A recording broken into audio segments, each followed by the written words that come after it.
Good morning. We're fishing here on Whatcom Lake. I'm with Big Bass Dez and Tyler Walker. He's a pro staffer for Limit Out Marine. And it feels like spring, although it's actually mid-July.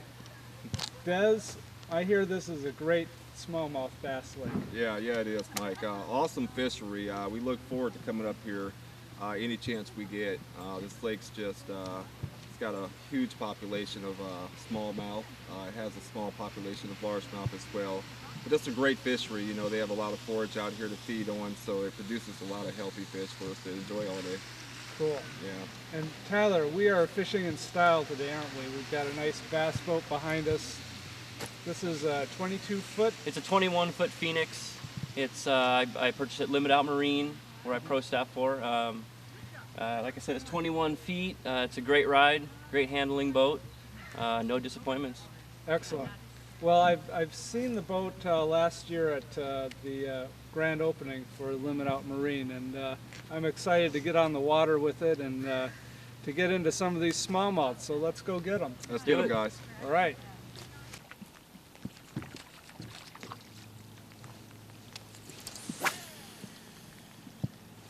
The first fish of the day, caught by the rank amateur here.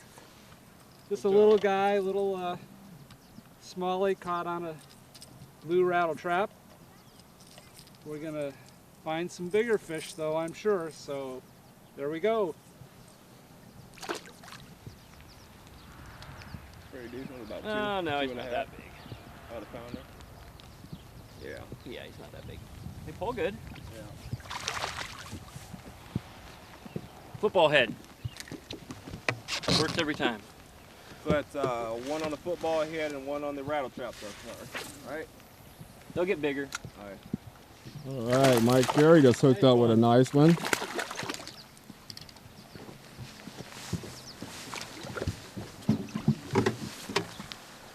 Got this guy on a floating rapala. Hooked him right along up here. A little better size. There we go. Getting Now there. that's the Lake Whatcom smallmouth we're looking for here. Probably good too.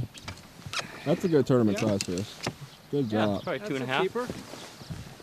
You caught that on a reaction bait, Mike? Caught that on a floating rapala. Good job. A Bob Johansson special. All right, go back and get bigger.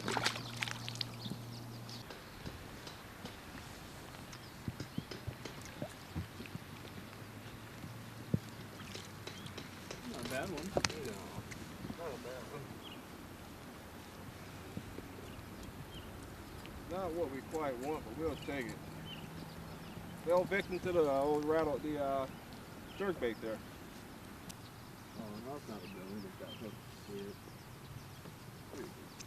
About the same size as that last one. We got our So hook it seems on the like they're side. coming off right off that drop off we got here. We got a flat way out here. We're sitting in 12, 13 feet. Alright, be careful, this guy's hooked on the side, so this is gonna get me. Without the hook flying at us.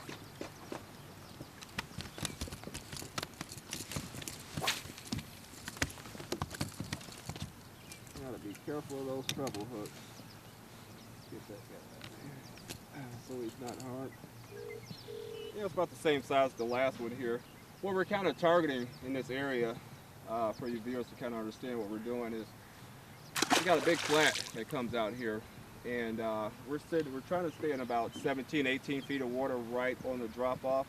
What these fish tend to do here in this post-spawn pattern that we're fishing today is they've already gone up and made their beds and done their thing, and now they're coming off of that spawning pattern, and what they tend to do is they like to spin right next to that flat before they go out and head into their early summer staging area. So what we're doing right now is just trying to target big flats that drop off adjacent to deep water over here, and that's where we're picking up our bites.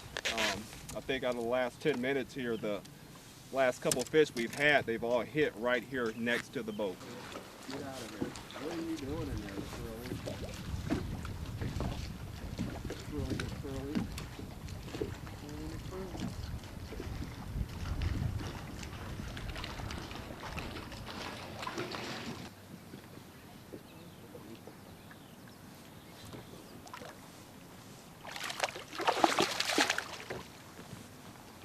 that's a decent one. Not exactly the ones we're after, but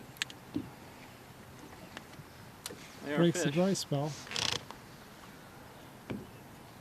So that was kind of weird right there. 'Cause I kind of just using my football head kind of like a drop shot, just bouncing it on the bottom straight down below the boat.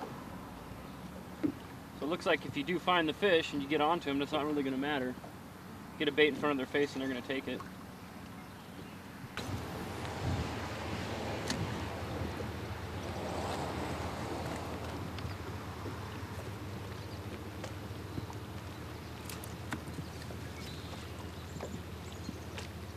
But looky here. Sculpin. There's a lot of that bait here in the lake we've noticed, huh? Yeah, there's been a ton of sculpin. Target fishing with a drop shot here. It's actually not too bad. It's all right. That's pretty decent right there. One that night. And we just twist him on board. There we go. So yeah, I mean it's bigger than a dink. It's not, again, it's not quite the size we're looking for, but helps pass the time till we get the big one.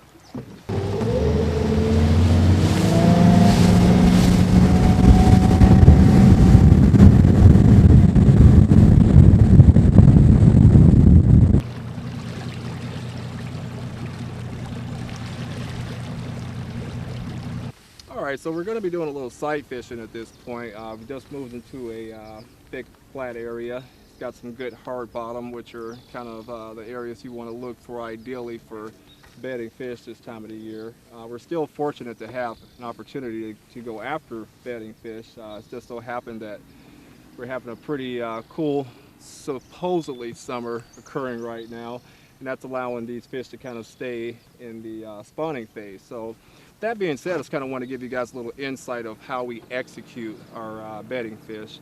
A lot of it's done by way of sight fishing, meaning that we're visually looking in the water for fish that are locked on beds and committed to it. Once we've located a fish, from that point what we're going to deploy is basically, most of the times I'll throw a drop shot setup to begin with. What you'll notice with my baits here, I'll start with the bait itself. I always want to put on something in a high resolution color, either white, pink, you know, your orange colors and so forth. I like to use white myself because I can see it, you know, better in the water in most cases. If you notice too, I have a very short leader here on my drop shot rig. Typically I'll fish a drop shot leader anywhere between 10 to 12 inches long. In this case, I shortened my leader, and the reason why I do that is because when that bait hits the bed itself and that weight's on the bottom, you know, I want that bait to be as close to that bed as possible. That fish is already committed to that bed, so he's sitting there looking at this bait the entire time that it's there. So I don't want that fish to have to come up to chase my bait. I want to be able to put that bait right in front of the fish's mouth, and with a 6-inch or 4-inch leader, you're able to do so. So we came into this little spot where there's this flat off this rock, and we've seen a pretty nice size smallie on a bed, and of course I got the male. So we'll see if we can't get the female to go.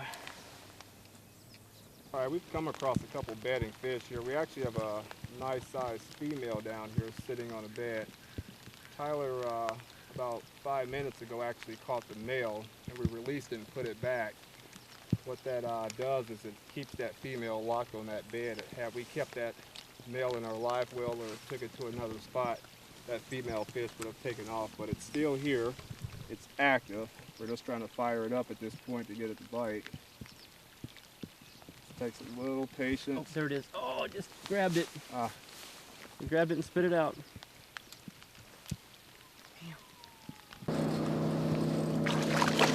Nice. Nice. Wow. Just like that. Got Tyler and the fish.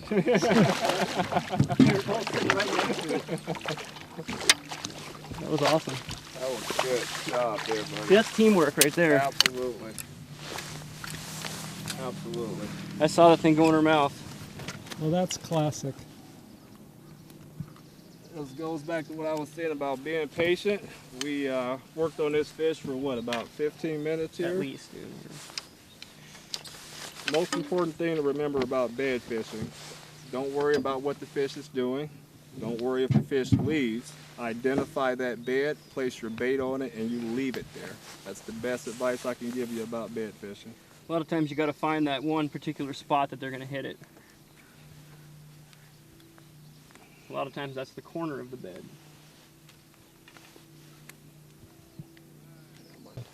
Little interesting observation we've made here. We were targeting this fish for about a good, I don't know, 10 or 15 minutes or so, and we got her to go a couple times and she spit our baits out. But now that we've caught the fish, we actually realized if you look on the other side here, this fish is blind in this eye. This fish is only capable of seeing over here. And we're thinking that played a role into why it took us so long here to get that fish going, but you know, these are some of the things that you run into. Who knows why that fish eye is all just kind of distorted there, but... And you can see how beat up her tail is. Yeah. Classic signs, bedding fish right there. Yeah, Beat up all over. Yeah, that fish has been putting in a lot of work. Let's get her back down there so she can finish out her course here. We appreciate it. Okay, so as we mentioned earlier, we're fishing out of a Phoenix. This is the 21-foot Phoenix. A couple of unique features about the Phoenix that kind of set them apart from other manufacturers. I'll show you real quick. First, we got the removable console. So over here, the console's out, obviously, but it fits real easily right in this one spot right here. The back of the console itself slips right in here, and then it locks down on the side. One latch, and that's all there is to it. It takes about 15 seconds to get it in and out. So plenty of rod storage for the passenger. This opens up, and the back seater has access to 5 of their own little personal rod locker right there. We've got neat tackle storage system. As you can see, you can hang all your plastics up there. You got the hanger here for crankbaits or what have you. Got your culling board, slips right in the side, easy access. They've even went ahead and put a snake light in here. So when you're tying up at the beginning of a tournament, 4 o'clock in the morning, it's dark. That's really cool. I use that all the time.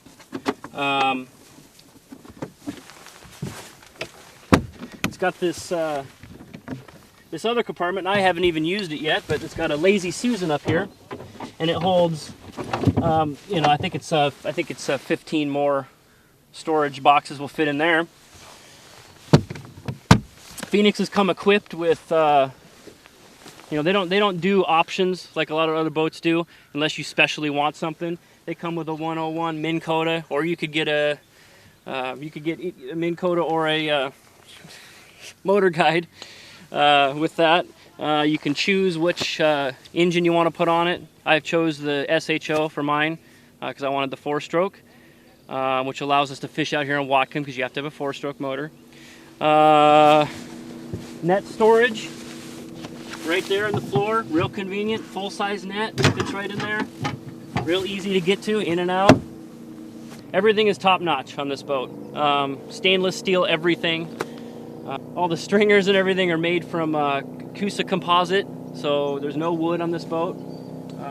Comfortable seats, man. What can I say? It's just a really good ride.